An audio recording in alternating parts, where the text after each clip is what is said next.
My name is Good morning, everyone. My name is Gayatri. I am studying in 8th standard. My school name is GMPS NRM Tra. This is homophones. Homophones means same sound, different letters and different meanings. BE means to exit. BEE means a flying insect. Break. BREAK means to separate some things. Break. BRAKE means to make a vehicle week. WEEK means a period of 7 days. WEAK means not strong. Four. FOUR means a number. FOR because of. By. BY means beside. BUY means purchase.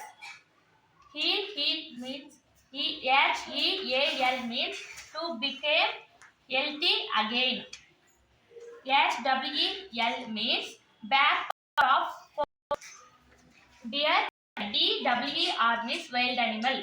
DEAR means beloved or loved. Not. KNOT means to time. NOT means used for showing the opposite. Some. SOME means few. SUM means months. Eight and ANT means a very small insect. AUNT means the wife of one's uncle. CA means a large air of salty water. CWE means to took or her. OUR means be loving to us. HOUR means minutes or times. Thank you for this opportunity.